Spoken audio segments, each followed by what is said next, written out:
Cidadão Silvestre.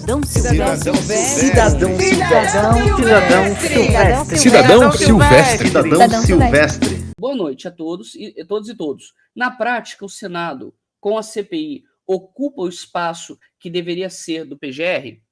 Então, em grande parte, sim. Em grande parte, sim.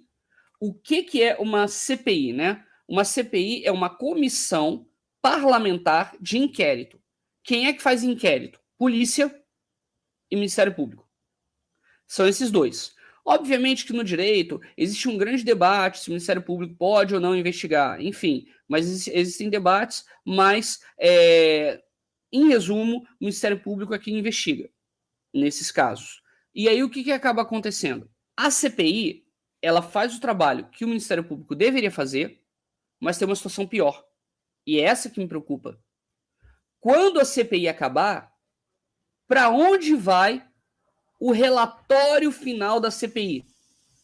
O relatório final da CPI vai para o Procurador-Geral da República. O PGR é ele quem vai analisar aquilo e entrar com uma ação ou não. Então, por mais que a gente diga que realmente é verdade, que a CPI acaba fazendo um trabalho que deveria ser do Ministério Público, tem um outro porém aí, porque quem vai poder entrar com a ação é o Ministério Público. Obviamente que se o Ministério Público não entrar com a ação, qualquer cidadão vai poder entrar, porque, quer dizer, qualquer cidadão não, mas sim, um advogado vai poder entrar com a ação querendo reivindicar aquele direito, porque o Ministério Público não está entrando com a ação. Entende?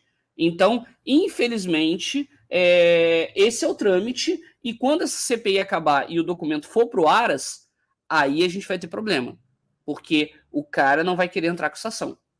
Aí é que vai ser a grande treta do nosso governo, por assim dizer. Isso vai ser uma situação bem complicada. Sabe que eu estava pensando a mesma coisa? Agora o negócio é que, com tanto absurdo, o Bozo já deveria estar preso, assim como o Barros, Dias, etc.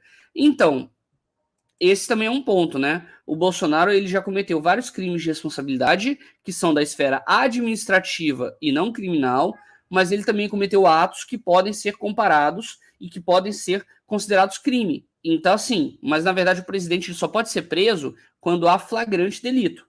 Então a gente teria que pegar um caso em que ele estaria em evidente flagrante delito e dar voz de prisão, sendo que são casos específicos. Então, por um presidente ser preso em exercício, é uma situação raríssima, tá? Raríssima. Qual é o contraditório do STF? O que o povo brasileiro pode fazer contra as decisões infundadas proferidas por eles? Então, Dawkins, isso entra em um problema muito sério, que é o seguinte. Eu vou pegar um exemplo de Roma, tá? Essa é uma historinha, tem até filmes antigos de um imperador romano chamado Calígula, tá? E Calígula, ele era muito conhecido por dar veneno para quem ele não gostava no meio de um jantar. E aí, um senador, né? Alguém que era ligado lá ao Império Romano, né? Ele chegou e ele tomava antídoto toda vez que ele ia para a mesa de jantar com o Calígula. E alguém chegou e contou para Calígula isso. E aí o que Calígula fez? Calígula foi e matou esse cara num jantar. E ele matou, antes de matar, ele falou assim: não existe remédio contra César. Essa expressão ela é um pouco pesada pro que eu tô falando, mas o que acontece? O Supremo Tribunal Federal é para ser a última instância. É para ser o último ponto que segura o judiciário. No país, claro. No nosso país, no Brasil. Então, o que acontece? Se o Supremo Tribunal Federal diz que algo é inconstitucional, aquilo é inconstitucional. Vou dar um exemplo para vocês. A taxação de trabalhadores inativos. Você taxar eles por um valor de previdência, sendo que eles não estão trabalhando mais. Espera aí. Não é por aí. Isso é inconstitucional. Mas aí o Supremo foi e disse que é constitucional. Então, passou a ser. Então, contra uma decisão infundada do Supremo, vai depender do caso. Aí você tem que consultar o seu advogado para cada caso. Se é uma questão de ordem pública, uma situação grave, a gente pode tentar recorrer a um tribunal internacional, dependendo do caso, OEA, ou então, por exemplo, a questão do Tribunal Penal Internacional. Então, existem esses meios que a gente pode utilizar.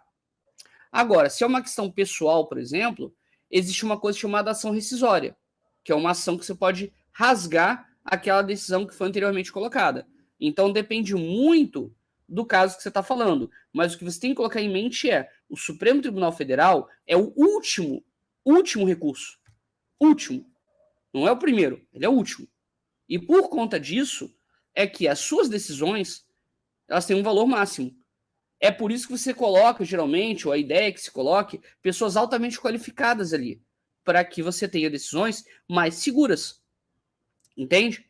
Esse é o grande ponto, essa é a grande questão.